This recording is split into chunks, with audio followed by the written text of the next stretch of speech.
Astronomers are continuing to track a newly spotted object, likely a comet, from outside our solar system. The interloper, named 3I Atlas, was first spotted on July 1st. The sky offered an interesting mystery that grew louder with each new camera frame. Scientists raced to point major telescopes in Chile, Hawaii, and space. Messages were passed between experts at Atlas, NOIRLab, STScI, and the James Webb Space Telescope group. Interest rose fast because the object moved on an unusual path. Spectra and images promised strong facts about an object from another dimension. This video will walk you through those facts and what those telescopes found.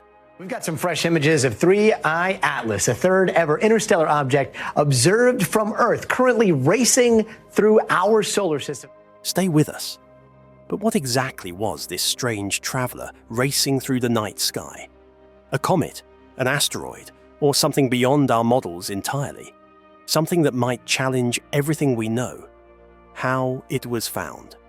On July 1st, 2025, the Asteroid Terrestrial Impact Last Alert System, known as ATLAS, reported a new moving object in the southern sky.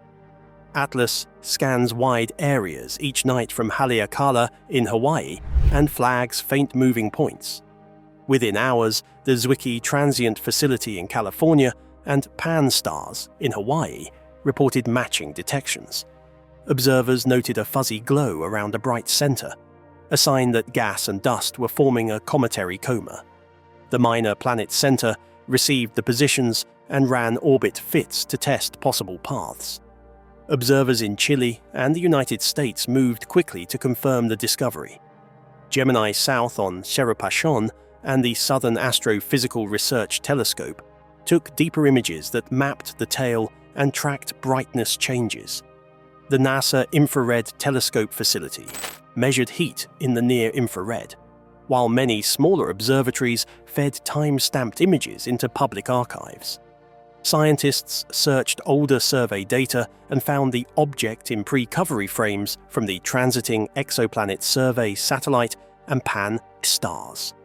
Those older frames showed it faintly weeks earlier, which helped refine the trajectory and the timeline of activity. Researchers from Caltech, Harvard, the University of Arizona, and the University of Hawaii compared data and shared refined positions, color measurements, and early spectra.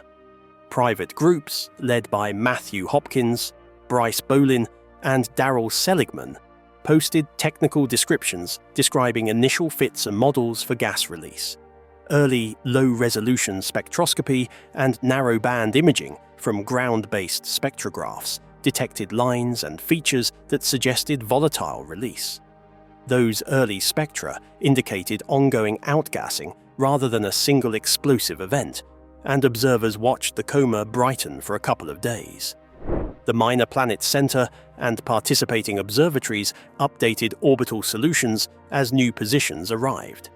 The improved fits revealed a hyperbolic eccentricity, a key number showing the object is not bound to the Sun.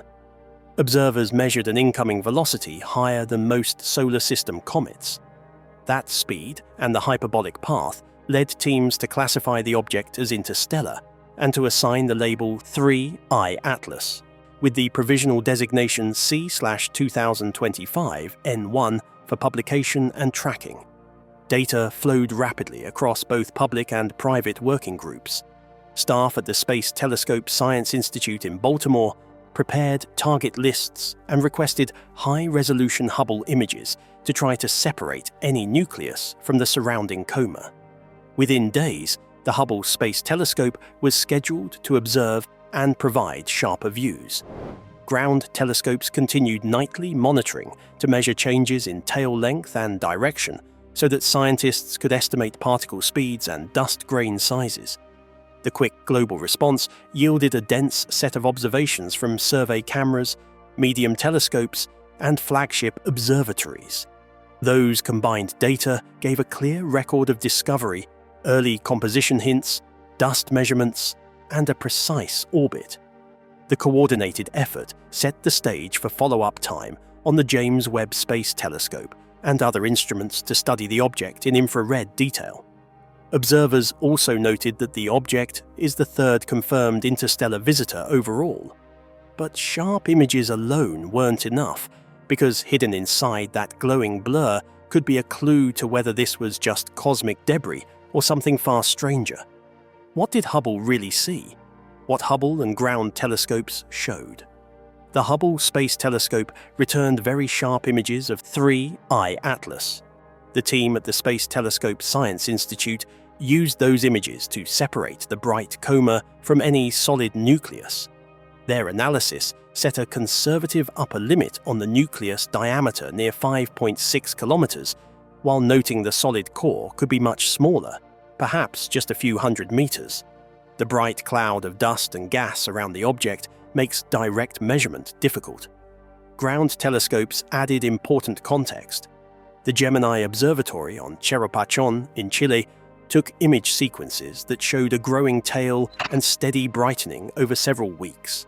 Scientists at the National Science Foundation's National Optical Infrared Astronomy Research Laboratory processed wide-field frames to track tail length and shape from night to night.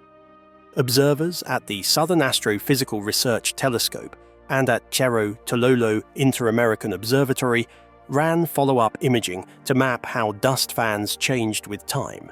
Those working in the infrared used the NASA Infrared Telescope facility to measure heat and search for icy grains. Near-infrared spectra showed a flattening at longer wavelengths that matched the presence of large water ice grains in the coma in some analyses.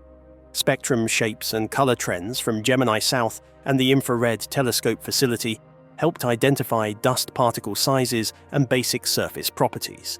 Surveyors supplied early views before the official discovery. NASA's Transiting Exoplanet Survey satellite and the Vera C. Rubin Observatory recorded the object in archived frames. Those precovery images showed faint activity weeks earlier and helped refine the orbit. Comparing images from different dates let astronomers confirm that activity began far from the Sun and then increased gradually. The steady rise in brightness pointed to volatile ices driving the outgassing rather than a single outburst. Scientists measured coma brightness and converted light into dust production estimates using standard comet models.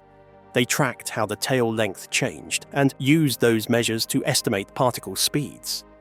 Smaller grains moved faster and formed a broader fan.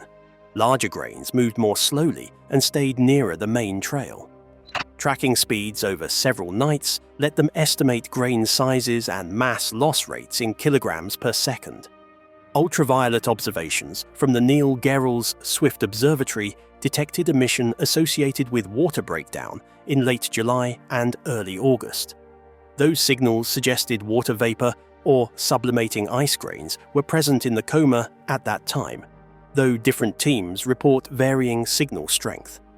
Optical spectra from some large telescopes also showed gas features such as cyanide and faint metal lines in the coma. Taken together, the Hubble data and groundwork produced a layered view. Sharp Hubble frames provided limits on the nucleus and revealed structure in the inner coma. Wide-field and infrared data measured tail length, dust speeds, and the presence of ice grains farther out. The set of observations guided the community toward the next round of observations, and teams shared data widely online. Many university groups and students contributed observations that quickly filled gaps in the public record. But just as scientists thought they were piecing the puzzle together, a new signal changed everything. What if the real story wasn't water at all, but something far stranger waiting to be uncovered? Webb's first look, the carbon dioxide signal. On August 6, 2025, the James Webb Space Telescope used its near-infrared spectrograph to observe 3I Atlas. Webb recorded infrared light from the coma and produced a spectrum that shows how different molecules absorb and emit energy. The spectrum contains clear bands that match carbon dioxide. The carbon dioxide features are stronger than the water features in the parts of the coma Webb sampled. The SPHEREx mission recorded matching infrared features a few days later, giving independent confirmation. Spectroscopy works by comparing observed light to laboratory fingerprints for known molecules.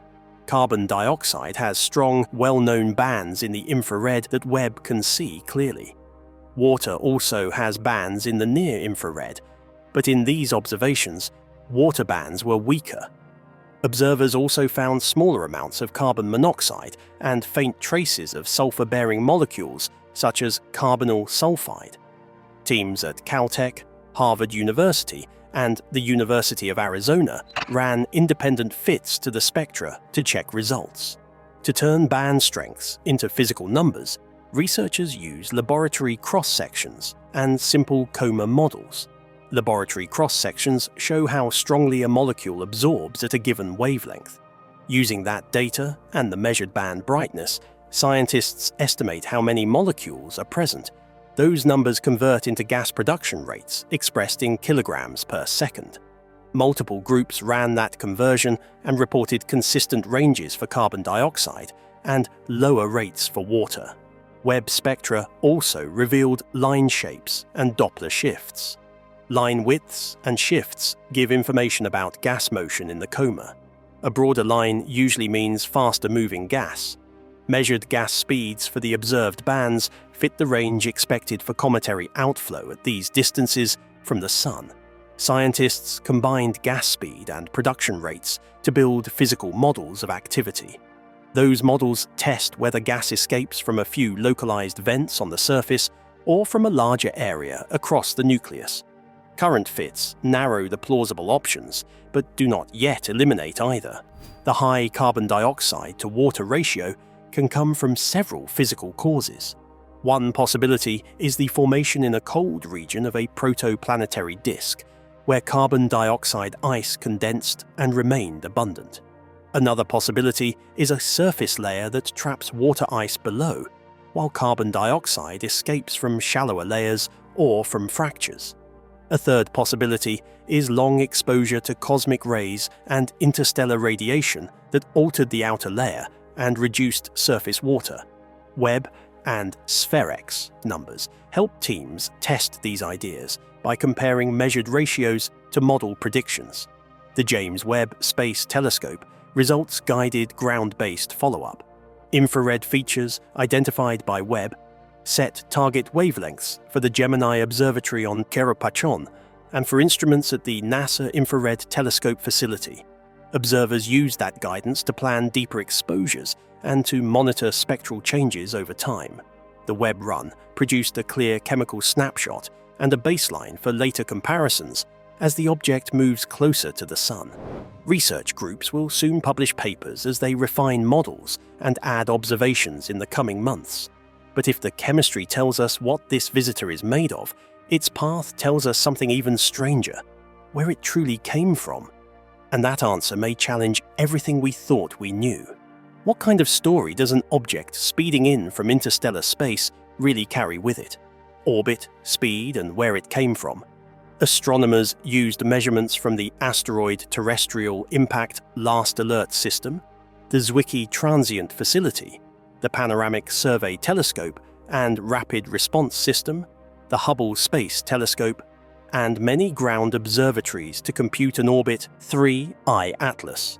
They measured positions over several weeks and fit a path through the solar system. The best fit showed a hyperbolic orbit with an eccentricity greater than 1. That value means the object is not bound to the Sun. Astronomers calculated an incoming velocity higher than normal for solar system comets. The speed and direction place the object on a high-energy path through the inner solar system. Current orbit solutions put perihelion near October the 29th, 2025. Perihelion is the point at which the object comes closest to the Sun. The closest approach to Earth is later, around December the 19th, 2025, at about 1.8 astronomical units. 1 astronomical unit is the average distance from Earth to the Sun. Researchers use the measured path to trace a rough incoming direction through the Milky Way. Some fit points toward star fields in the constellation Sagittarius and toward the thick disk of our galaxy. other fits shift in that direction by many degrees. Small errors in velocity or position grow into large changes when tracing a path across interstellar space. Over millions of years, gravitational encounters with passing stars and the galaxy can bend a path. Those factors make exact origin claims difficult. Comparing 3I Atlas to the two earlier interstellar visitors helps place it in context. The first, 1I Oumuamua, showed little or no cometary coma and had an unusual shape and motion. The second, 2I/Borisov, behaved like a typical comet and showed strong water and common volatiles. The new visitor combines a fast incoming speed with a chemical mix that differs from Borisov. That combination gives scientists a new data point about how interstellar objects vary. Orbit fits come with uncertainties that shrink as new data arrive. The Minor Planet Center and university groups publish updated solutions and post revised numbers for eccentricity and close approach distances. Astronomers improve fits by adding accurate positions from many observatories and by extending the observational arc. Longer arcs reduce error and help narrow the incoming direction. Calculating the orbit requires careful corrections. Observers adjust for the motion of each telescope and for the time it takes light to travel. They include the gravity of the Sun and of the major planets when fitting the path. Analysts also test for small non-gravitational forces, such as thrust from escaping gas if outgassing is strong. If gas release is uneven, the object can experience small pushes that change its motion. Astronomers model those effects to check whether outgassing alters the orbital solution. With current data, the community agrees that 3I Atlas arrived from outside the solar system. Continued tracking and new observations will refine the path and give narrower constraints on its likely origin. More accurate origin claims will follow as data improves. But if the orbit only tells us where it came from, what about the object itself? Its size, age, and chemistry may hide a deeper clue, maybe even a warning. What's inside? Size, age, and composition, numbers you need. The Hubble Space Telescope made key brightness measurements and set a conservative upper limit on the solid core. The team at the Space Telescope Science Institute analyzed sharp Hubble images and found that the nucleus is not bright enough to be larger than about 5.6 kilometers across. That value is an upper bound because a dense cloud of dust and gas surrounds the nucleus and hides direct light from the solid body. Astronomers separate nucleus light from coma light by fitting a model that includes a central point source and a radial coma profile to the Hubble image. When the central point is faint, the method gives only an upper limit. They said that the nucleus could be much smaller, perhaps only a few hundred meters across. Infrared and optical spectra supplied the chemical breakdown of the coma. The James Webb Space Telescope recorded strong carbon dioxide bands in the near-infrared, and the STScI mission reported matching features. Observers also measured carbon monoxide at lower levels and found water bands weaker than carbon dioxide. Spectra showed faint traces of sulfur-bearing molecules, such as carbonyl sulfide in small amounts. To convert band strengths into molecule counts, researchers use laboratory cross-sections and models for how gas emits light in a cometary coma. Those conversions produce gas production rates measured in kilograms per second. Different groups ran private research and reported ranges that overlap, giving a consistent picture of carbon dioxide dominance over water. Dust and tail measures came from a mix of ground telescopes and survey cameras. The Gemini Observatory on Cerro Pachon recorded image sequences that tracked tail length, shape, and brightness over many nights.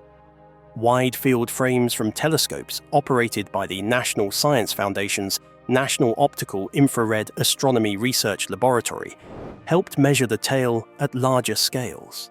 Observers tracked features in the tail across nights to estimate particle speeds.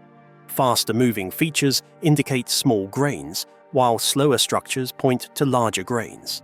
Astronomers convert brightness into dust mass using grain albedo and size assumptions. Those conversions produce dust mass loss rates and estimate solid material loss. Estimating age and likely formation location requires combining composition clues with the incoming trajectory. Some formation models place a body like this in a cold region of a protoplanetary disk where carbon dioxide ice can remain abundant. Dynamical fits to the incoming vector point roughly towards star fields near the Milky Way's thick disk, but those inferences have wide error bars. Small uncertainties in measured velocity or position grow into large angular uncertainties when projecting a path across interstellar distances. Gravitational encounters with other stars and molecular clouds over millions of years can also change a path and limit the origin claims. Multiple university groups ran private analyses and shared results. Those at the California Institute of Technology, Harvard University, the University of Arizona, and the University of Hawaii compared imaging and spectra and offered alternative estimates for size, gas abundances, and dust loss. Preprints and technical information led by authors such as Darrell Seligman, Bryce Bolin, and Matthew Hopkins described methods and reported numbers. Observers shared raw data widely so that others could cross-check results quickly. Combined, these measurements constrain plausible nucleus size, composition, and mass loss, though uncertainties remain. Future Webb and Hubble runs will narrow these ranges with new data. How scientists are responding. Soon after the discovery, many research teams posted analyses and any other relevant information on public servers. Groups at the California Institute of Technology, Harvard University, the University of Arizona, and the University of Hawaii released preprints with orbit fits, spectral plots, and estimates of gas and dust loss. Authors such as Darrell Seligman, Bryce Bolin, and Matthew Hopkins described their methods and shared numbers so other people could test them. Observers asked for more targeted follow-up observations. Researchers requested additional James Webb Space Telescope time and new Hubble Space Telescope imaging runs to improve spatial resolution. Radio and millimeter facilities, such as the Atacama Large Millimeter/Submillimeter Array, were proposed to measure larger dust grains and faint molecular lines. Researchers recommended polarimetry to measure particle properties and medium telescopes to monitor brightness each night. The National Aeronautics and Space Administration Infrared Telescope Facility and the Gemini Observatory on Cerro Pachon coordinated infrared campaigns with smaller observatories. Data sharing has been rapid and open across university and national center archives. Many groups uploaded raw files and reduced data so that private researchers could reproduce results and test models. That openness helped resolve measurement differences and showed where more data is needed. The current debate among researchers is technical and focuses on matching physical models to the available measurements. As new spectra, images, and models arrive, researchers will refine numbers, update interpretations, and submit peer-reviewed papers that document methods, assumptions, and conclusions regularly. So, what are your thoughts on this? Is this visitor just frozen debris from another solar system, or does it carry secrets that could rewrite our place in the universe?